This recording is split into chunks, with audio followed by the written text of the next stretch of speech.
puisque l'armée de M. Netanyahou a intercepté dans les eaux internationales un navire sur lequel se trouvaient 8 de nos compatriotes et au total 12 personnes, totalement désarmés, ne présentant aucune espèce de risque pour qui que ce soit, et porteurs de manière semi-symbolique mais réelle de matériaux que l'on venait donner à Gaza, car le point de départ, il ne faut pas l'oublier un seul instant, ni que les polémiques que je vois surgir depuis quelques heures le fassent oublier.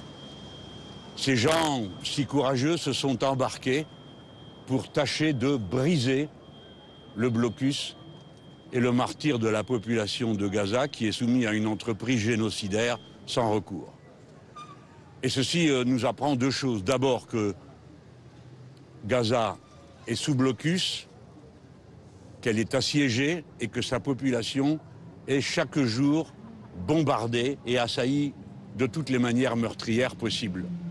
Sans que, et c'est le deuxième point, qui que ce soit de ceux qui en ont l'autorité et les moyens ne fasse quoi que ce soit qui mérite d'être retenu pour arrêter ce crime de masse. Et c'est parce qu'il ne se passe rien que 12 personnes prennent leur courage à deux mains et décident d'embarquer sur un petit navire qui pourrait être à tout instant détruit. Et l'ont fait avec courage. Et si j'y reviens, c'est parce que je trouve indigne que d'aucuns aient cru baptiser ça une croisière, qu'on ait pu essayer de laisser entendre que c'était une opération publicitaire pour les personnes qui y participaient. La dernière fois qu'il y a eu une flottille qui a cherché à briser le blocus, c'était en 2010 et 10 personnes en sont mortes. 10 personnes, elles aussi, qui n'étaient pas armées et qui n'ont opposé aucune résistance militaire aux militaires qui intervenaient. Dès lors, je salue le courage extraordinaire de ceux qui étaient dans ce bateau. Je salue cet événement que ce sont deux femmes qui menaient la lutte dans cette circonstance et nous y avons été tous particulièrement attentifs. Mais bien sûr, il ne faut pas oublier les 10 personnes qui se trouvent là de diverses nationalités européennes. Et à vous voir ici, à voir ceux qui se rassemblent actuellement sur la place de la République, je dis qu'ils ont réussi leur entreprise, car ils ont en une nuit obtenu et fait davantage que n'avait fait le gouvernement français et tous les gouvernements du monde pour mettre en cause la politique criminelle de M. Netanyahou. Alors évidemment, nous avons le cœur serré car nous connaissons les soi-disant distributeurs de sandwichs de la nuit passée.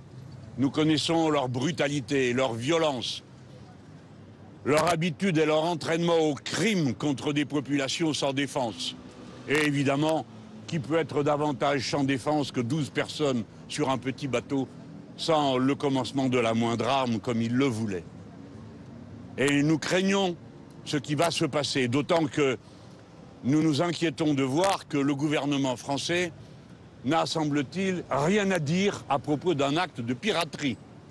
Il ne le condamne pas en tant qu'acte de piraterie. Il demande que l'on permette que les personnes qui ont été capturées cette nuit puissent revenir aussitôt que possible en France sans qu'il y ait le moindre commentaire sur la nature de l'action ni sur les risques qui sont encourus. Le texte, les déclarations que nous avons vues depuis par les autorités qui entourent M. Netanyahou laissent entendre qu'il pourrait y avoir des manifestations de joie après l'arrestation de ces 12 personnes. Nous craignons le pire.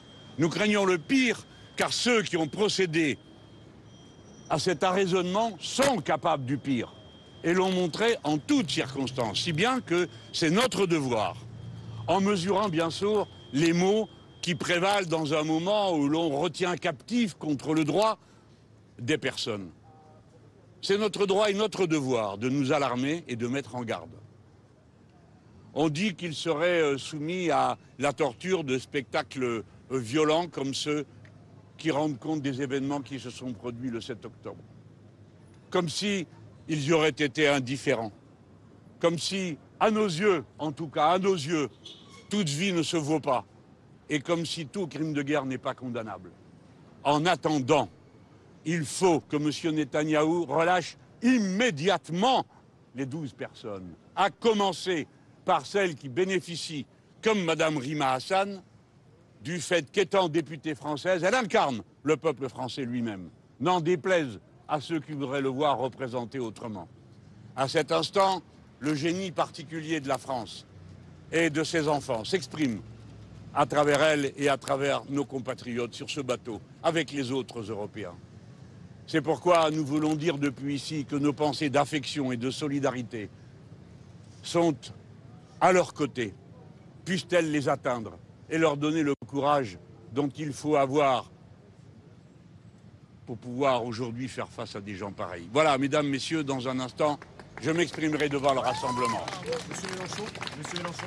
Si vous voulez bien, on va en rester là de manière à ce que la logique d'une discussion n'aille pas créer des difficultés supplémentaires. Est-ce que vous considérez que Rima Hassan est otage ce soir? Il a essayé.